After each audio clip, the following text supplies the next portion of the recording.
अस्सलामुअलैकुम। स्वागत करते हैं, वेलकम, खुशामदीद आप सब लोगों को हमारे चैनल अफान रेक्टर्स में। उम्मीद करते हैं सब लोग बड़े होंगे, होंगे, अच्छे बुरे भी होंगे। मैं प्रोफेसर कुदरत और हम लोग की वीडियो लेकर Howrah full ISI in the Ganga hijacking in 1971।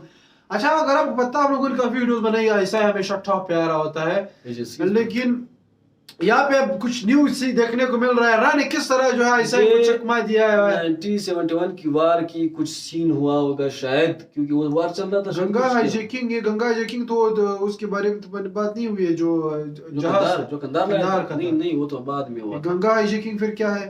तो इस पर वीडियो आई हुई है, किस तरह का अर्रा ने कौन सा कमाल दिखाया हुआ है। बिल्कुल वो भी तब आईएसआई का बहुत ज्यादा उरूज भी था, तब वो काफी टॉप पर भी था, उनको चकमा दिया हुआ है। तो इस पर वीडियो है, वॉच करते वीडियो को हमारे चैनल मॉनिटर को जरूर सब्सक्राइब कीजिए, साथ में जो बेल आइकन है उसे भी दबा दीजिए। लाइक जरूर करें। अगर मैं सोशल से फॉलो नहीं किया तो प्लीज फॉलो से इंस्टाग्राम, आप लोग को लिंक डिस्क्रिप्शन में मिल जाएगा, आप लोग चेक कर सकते हैं। Let's start. Okay, started. 30 जनवरी 1971 भारतीय एयरलाइंस की एक डोमेस्टिक फ्लाइट जिसका नाम था गंगा, तो वो 29 पैसेंजर्स और 3 क्रू मेंबर्स के साथ श्रीनगर के एयरपोर्ट से जम्मू सतवाड़ी एयरपोर्ट के लिए उड़ान भरती है। लेकिन इससे पहले कि ये फ्लाइट जम्मू सतवाड़ी एयरपोर्ट पर पहुंचती, बीच में ही इसे हाईजैक कर लिया जाता है और हाईजैकर्स इस फ्लाइट को पाकिस्तान के लाहौर एयरपोर्ट में लैंड करवाते हैं। लेकिन उस समय तक शायद पाकिस्तान ने कभी भी नहीं सोचा होगा कि आज जो ये फ्लाइट उनके लाहौर एयरपोर्ट में लैंड हुई है, तो ये आगे चलकर पाकिस्तान के 2 टुकड़े करने और बांग्लादेश जैसा एक नया देश बनाने में बहुत ही महत्वपूर्ण भूमिका निभाने वाली थी।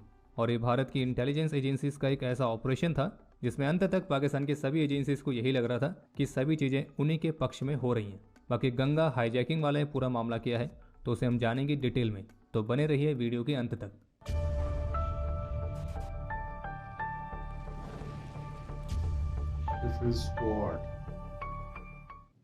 1971 वो दौर था जब पूर्वी पाकिस्तान, जो कि अब बांग्लादेश है, वहाँ पे पाकिस्तानी मिलिट्री का जो अत्याचार है वो दिन प्रतिदिन बढ़ते जा रहा था और जिस वजह से भारत और पाकिस्तान के बीच भी रिश्ते तनावपूर्ण होते जा रहे थे। खास करके तत्कालीन भारत सरकार के उस निर्णय के बाद कि वे पूर्वी पाकिस्तान के लोगों को उनकी स्वतंत्रता दिलाने में मदद करेंगे और ये तय था कि आज नहीं तो कल भारत और पाकिस्तान के बीच एक बड़ा युद्ध होने वाला है। लेकिन 1962 और 1965 के युद्धों से भारत को ये बात तो समझ में आ गई थी कि किसी भी युद्ध को जीतने के लिए इंटेलिजेंस गैदरिंग कितनी बड़ी भूमिका निभाती है। या फिर यही बात अगर किसी फिल्मी डायलॉग के साथ कही जाए तो वो यही होगी कि जंग जीती या हारी जाती है सिर्फ एक चीज़ के बेसिस पर, और वो है इंफॉर्मेशन। और फिर इसी को ध्यान में रखते हुए 1968 में स्थापित हुई भारत की external intelligence agency research and analysis wing, यानी कि RNAW, जिसे अक्सर रॉ के नाम से जाना जाता है। और इसकी स्थापना के लगभग 2.5 वर्षों के बाद ही भारत और पाकिस्तान के बीच एक बार फिर से एक बड़े युद्ध के हालात बनने शुरू हो गए थे। और इसी बीच भारत की इंटेलिजेंस एजेंसीज को इस बात की जानकारी मिली कि पूर्वी पाकिस्तान पर अपनी पकड़ को बनाए रखने के लिए पाकिस्तान चीन की मदद से भारत पर एरियल अटैक करने की तैयारी कर रहा है और पश्चिमी पाकिस्तान से पूर्वी पाकिस्तान तक अपने ट्रूप्स को पहुंचाने के लिए पाकिस्तान की सिविल एयरलाइंस का इस्तेमाल किया जा रहा था। पर चूंकि इंटरनेशनल स्टैंडर्ड्स की वजह से भारत बिना किसी वजह के अपने एयर स्पेस को पाकिस्तान की फ्लाइट्स के लिए बंद नहीं कर सकता था। तो बस फिर क्या था, यहीं से शुरुआत हुई एक नए कोवर्ट एक्शन की। और इंडियन एयरलाइंस गंगा की हाईजैकिंग इसी प्लान का एक बहुत ही अहम हिस्सा था। इंडियन एयरलाइंस के सबसे पुराने एयरक्राफ्ट में से एक, जिसका नाम था गंगा, जो कि ऑलरेडी रिटायर हो चुका था, तो इस हाईजैकिंग वाली घटना से कुछ ही दिनों पहले इसे री इंडक्ट किया गया था। और फिर 30 जनवरी 1971 को जब ये एयरक्राफ्ट श्रीनगर एयरपोर्ट से उड़ान भरता है, तो उस उड़ान के बीच NLF के 2 मेंबर्स इस एयरक्राफ्ट को हाईजैक कर लेते हैं और उन हाईजैकर्स के नाम थे हाशिम कुरैशी और उसका कज़न अशरफ कुरैशी। और भारत की इंटेलिजेंस एजेंसी के इस पूरे प्लान में ये दोनों हाईजैकर्स भी एक बहुत बड़ी भूमिका में थे। असल में पाकिस्तानी इंटेलिजेंस एजेंसी ISI का ये प्लान था कि वो इंडियन एयरलाइंस के उस एयरक्राफ्ट को हाईजैक करेंगे जिसके को पायलट तत्कालीन प्रधानमंत्री श्रीमती इंदिरा गांधी जी के बेटे राजीव गांधी थे। और ISI के इस प्लान का खुलासा तब हुआ जब हाशिम कुरैशी को BSF ने 1971 में बॉर्डर क्रॉस करते समय पकड़ा था। लेकिन इसमें भी एक बड़ा ट्विस्ट ये निकल के सामने आया कि गंगा एयरलाइंस को हाईजैक करने वाला जो हाशिम कुरैशी था, जिसे BSF ने पकड़ा था बॉर्डर क्रॉस करते समय, तो वो खुद भारत की intelligence agency research and analysis wing का एक रिक्रूट था और उसकी इनिशियल जॉब थी POK में आतंकी संगठन का हिस्सा होते हुए भारत के लिए एक डबल एजेंट के तौर पर काम करना। और जब भारत की इंटेलिजेंस एजेंसी को हाशिम कुरैशी से पता लगा कि ISI इंडियन एयरलाइंस को हाईजैक करने की योजना बना रही है, तो उन्होंने उससे कहा कि वो ISI को इस बात के लिए हाँ कर दे कि वो इसको हाईजैक करेगा। और फिर 30 जनवरी 1971 को हाईजैकर्स ISI की योजना के अनुसार इंडियन एयरलाइंस की फ़्लाइट को हाईजैक करते हैं। बस फ़र्क ये था कि वो जिस फ्लाइट को हाईजैक करते हैं वो वाली फ़्लाइट नहीं थी जिसको ISI हाईजैक करवाना चाहता था। और हाईजैक की गई इस फ्लाइट को फिर लाहौर एयरपोर्ट लाया जाता है, जहाँ पे जो हाईजैकर्स हैं वो सभी पैसेंजर्स को छोड़ने के बदले भारत की जेलों में बंद 36 आतंकियों को रिहा करने की डिमांड रखते हैं। और हाईजैकर हाशिम कुरैशी एयरक्राफ्ट का कंट्रोल पाकिस्तान की अथॉरिटीज़ को तब तक हैंडओवर नहीं करता है जब तक कि उसे पाकिस्तान पीपल्स पार्टी के चेयरमैन जुल्फ़िकार अली भुट्टो से बात करना अलाउ नहीं किया जाता है।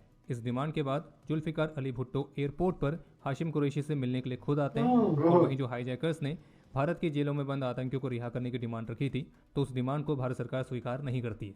और फिर एक ब्रीफ डिस्कशन के बाद सभी पैसेंजर्स और क्रू मेंबर्स को रिलीज करके भारत भेजने का निर्णय लिया जाता है। और जैसी हाईजैक वाली घटना होती है तो भारत अपने ऑल इंडिया रेडियो से ब्रॉडकास्ट कर देता है कि पाकिस्तान ने ही ये एयरक्राफ्ट हाईजैक करवाया है।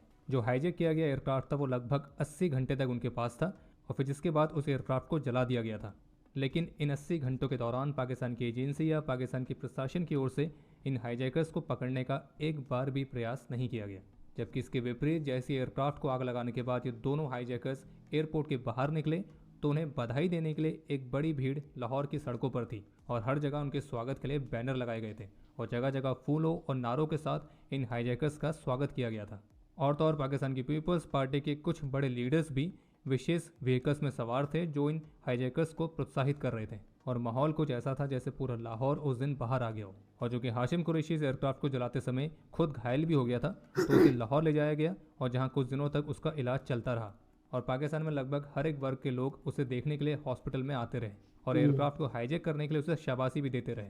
लेकिन पाकिस्तान की ये खुशी बहुत दिनों तक नहीं चल पाई क्योंकि तब तक भारत को इस बात के पर्याप्त सबूत मिल चुके थे कि इस पूरी हाईजैकिंग के पीछे पाकिस्तान है और पाकिस्तान की एजेंसीज, पाकिस्तान का प्रशासन किस तरह से भारत के खिलाफ आतंकवाद को भी सपोर्ट करता है।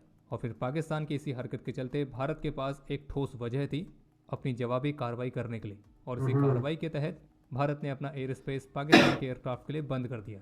और भारत के एयर स्पेस के इस्तेमाल पर पाकिस्तान के लिए जो पाबंदी थी वो 1976 तक जारी रही थी और पाकिस्तानी एयरक्राफ्ट के लिए इंडियन एयर स्पेस बंद हो जाने की वजह से अब पूरी पाकिस्तान तक सप्लाई पहुंचाना उनके लिए बेहद ही मुश्किल हो गया था, जो कि पूरे पाकिस्तान में पॉलिटिकल मूवमेंट को दबाने के लिए पाकिस्तान के यहा खान की योजना के लिए एक बहुत बड़े सेटबैक की तरह था। क्योंकि अब पाकिस्तान अपने फोर्सेस, अपने ट्रूप्स आसानी से पूर्वी पाकिस्तान तक नहीं पहुंचा सकता था। और भारत की इंटेलिजेंस एजेंसी के इस कोवर्ट मिशन की सबसे खास बात यह भी थी कि इसमें भारत की एक भी कैजुअलिटीज नहीं हुई थी। और इंडियन एयर स्पेस बंद हो जाने की वजह से जब पाकिस्तान के एयरक्राफ्ट ने श्रीलंका में रिफ्यूलिंग फैसिलिटीज़ का इस्तेमाल करने के लिए समुद्र के ऊपर से भारत के चारों ओर उड़ान भरने की कोशिश की तो तत्कालीन प्रधानमंत्री श्रीमती इंदिरा गांधी जी ने श्रीलंकन सरकार पर पाकिस्तानी एयरक्राफ्ट के लिए रिफ्यूलिंग फैसिलिटीज़ को बंद करने का दबाव डाला और इससे पश्चिमी पाकिस्तान में पाकिस्तान आर्म्ड फोर्सेस के हेडक्वार्टर्स की पूर्वी पाकिस्तान में एडिशनल फोर्सेस भेजने और पूर्वी पाकिस्तान में अपने सैनिकों की सप्लाई को बनाए रखने की क्षमता बेहद कमजोर हो गई थी। और इतना ही नहीं बल्कि इस हाईजैकिंग पर इंटरनेशनल अटेंशन को ड्रॉ करने के लिए भी भारत ने कोई कसर नहीं छोड़ी और अंत में इस एयरक्राफ्ट को पाकिस्तान में जला डालना भारत की इंटेलिजेंस एजेंसीज की इस पूरी योजना का एक बहुत ही अहम हिस्सा भी था। और ये पूरा मामला और भी अच्छी तरह से सामने तब आया जब भारत सरकार द्वारा पाकिस्तानी एयरक्राफ्ट के लिए इंडियन एयर स्पेस को क्लोज कर दिया गया था। तो भारत सरकार के इसी फैसले को चैलेंज करते हुए Pakistan international court of justice में गया और पाकिस्तान का ये दावा था कि भारत का जो ये एक्शन है ये इंटरनेशनल सिविल एविएशन ऑर्गेनाइजेशंस के जुरिडिक्शंस को चैलेंज करता है। और इंटरनेशनल कोर्ट ऑफ जस्टिस में पाकिस्तान द्वारा सबमिट किए गए उनके काउंटर मेमोरियल के पॉइंट 16 में पाकिस्तान ने ये लिखा है कि वो इस बात से साफ इनकार करता है कि पाकिस्तान का इंडियन एयरक्राफ्ट की हाईजैकिंग से किसी भी तरह का कोई संबंध है, जिसे विवादित जम्मू कश्मीर के हवाई क्षेत्र में हाईजैक कर लिया गया था और भारत सरकार का पाकिस्तान की सरकार को फंसाने के आरोप निराधार और अनुचित हैं। और इसी काउंटर मेमोरियल के पॉइंट 17 में इस बात को हाईलाइट किया गया कि हाई कोर्ट ऑफ पाकिस्तान के सीनियर जज द्वारा हेड की गई कमीशन इंक्वायरी ने 2 हाईजैकर्स और अन्य विटनेसेस को एग्जामिन किया है और वे इस कंक्लूजन पर पहुंचे हैं कि इस हाईजैकिंग के लिए जो पर्सन्स डायरेक्टली रिस्पॉन्सिबल थे मोहम्मद हाशिम कुरैशी, तो वो भारत की इंटेलिजेंस सर्विसेज का ही एक एजेंट था और वो भारत की बीएसएफ में सब इंस्पेक्टर की पोस्ट पर भी था। उसने 1969 में भारत के एक एजेंट के तौर पर पाकिस्तान को विजिट किया था और फिर अप्रैल 1970 में भारत की इंटेलिजेंस सर्विसेज द्वारा उसने दोबारा से सीज फायर लाइन को क्रॉस किया ताकि वो अपने साथी मोहम्मद अशरफ कुरैशी के साथ अपनी एजेंट वाली भूमिका को निभा सके। पाकिस्तान ने अपने काउंटर में ये भी लिखा कि भारत के जो इंटेलिजेंस सर्विसेज हैं, जो भारत की बॉर्डर सिक्योरिटी फोर्स है और कश्मीर में भारत के अन्य सभी गवर्नमेंट अथॉरिटीज़, तो बिना उनकी सहायता के इस हाईजैकिंग वाली योजना को अंजाम नहीं दिया जा सकता था। और पाकिस्तान का ये भी क्लेम था कि मोहम्मद हाशिम कुरैशी को भारत में ही इस एयरक्राफ्ट को हाईजैक करने के लिए ट्रेन भी किया गया था और वो भी भारत की इंटेलिजेंस एजेंसीज द्वारा। पर खैर पाकिस्तान के जितने भी काउंटर्स थे वो उसके कुछ काम नहीं आए 1971 में भारत पाकिस्तान के बीच युद्ध हुआ और फिर उस युद्ध के बाद क्या हुआ वो तो आप सभी को अच्छे से पता ही है। बाकी एक फैक्ट ये भी है कि जिन दोनों हाईजैकर्स का शुरुआत में पाकिस्तान में बहुत ही धूमधाम से स्वागत किया गया था, तो बाद में भारत की खुफिया एजेंसी के इशारे पर काम करने के आरोप में उन पर पाकिस्तान के सुप्रीम कोर्ट के जज की अध्यक्षता में एक स्पेशल कोर्ट में मुकदमा भी चलाया गया था। पर जो भी था, इस घटना ने भारत को एक बहुत ही ठोस वजह दी अपना एयर स्पेस पाकिस्तान की एयरलाइंस के लिए बंद करने के लिए, और जो कि ये एक्शन लेने के लिए बेहद जरूरी भी था। और इस तरह से भारत ने इंटरनेशनल एग्रीमेंट्स का पालन करते हुए भी पाकिस्तान के खिलाफ एक ऐसे कोवर्ट एक्शन को अंजाम दिया जिसने पाकिस्तान के भविष्य को हमेशा हमेशा के लिए बदल कर रख दिया। बाकी इसी नोट के साथ हम इस वीडियो को समाप्त करते हैं। उम्मीद है आपको एपिसोड पसंद आया होगा। पसंद आया तो वीडियो को लाइक जरूर करें। करेंगे लाइक। सो इतनी वीडियो जो कि बहुत ही काफी अलग फिल्मी स्टोरी लग रही थी कि बिल्कुल मतलब ऐसा ही लग रहा था कि एक बंदा इधर से फिर उधर जाओ। अच्छा, वो था भी राग एजेंट था। लोग पाकिस्तान मतलब ये कि पाकिस्तानी क्या वो लोग चाहते थे कि राजीव गांधी के जो बेटे हैं उनके उस जहाज को जो है लोग चुराए, मतलब हाईजैक करे, लेकिन उन्होंने जो दूसरे वालों को चुराया था। तो ये वाकई में मतलब ये है कि एक तीर से दो शिकार करना, इस तरह सीन था। मैं इन बंदों पे मैं हैरान हूँ जो क्या कुरैशी जो नाम है। हाँ, पहले मतलब ये था भी इराक एजेंट था और फिर फिर पाकिस्तान में आकर हीरो भी बन गया, फिर बाद में उसी को बेचारे को फिर से उस पर मुकदमे भी हुए। लेकिन ये जो एजेंट वाले सीन जो होते हैं ना, जो जिस भी कंट्री के हो, जिस भी एजेंसी के हो, जिसको मतलब जो होते हैं वो सारे ऐसे ही होते हैं भाई। एग्जैक्टली, इसी तरह चलता है कि अब क्या अपना है या किसी और का है। रियलिटी है, एक चीज है, कोई अपना सगा नहीं होता उसमें। ये पता नहीं चलता उनको। बिल्कुल इसी तरह है, एग्जैक्टली अभी भी इसी तरह हुआ है।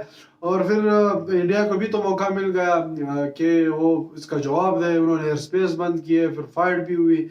तो कहीं में कुछ अलग लेवल की स्टोरी थी। हम लोगों ने इस पर वीडियो भी कबीले नहीं बनाई, इस पर नहीं बनाई। ये मैं पहली बार ये अच्छा, इस पर मेरे ख्याल से मूवी भी नहीं बनी होगी। मूवी भी नहीं बनी, लेकिन उस टाइम फिर वार शुरू हुआ, फिर सब कुछ तो गड़बड़ हो गया ना सब। ये भी है, मतलब एक इस तरह का स्टोरी है सामने आया एग्जैक्टली कि बिल्कुल मतलब इतना लोगों को पता नहीं इसके बारे में, वरना तो कब फिल्म भी बन जाते हैं इसके, शायद बन भी जाए। हो सकता है, तो ये भी हो सकता है। बाकी वो वाकई में कुछ अलग लेवल का सीन था। और हाईजैकर के साथ बिल्कुल वो जुल्फिकार भुट्टो मिले भी है उधरी, उन्होंने डिमांड रखा था कि उसे लिया। तो वाकई में कुछ अलग लेवल के सीन है भाई यहाँ पे। तो ये वीडियो 340 मिनट करते हैं। अगर वीडियो पसंद आए तो प्लीज साल में जो पहले कहने उसे भी दबा दीजिए। जरूर करें, तब तक चलिए कि सबको मिल रहा है। तो अभी के लिए इतना ही। अल्लाह हाफिज़, बाय बाय।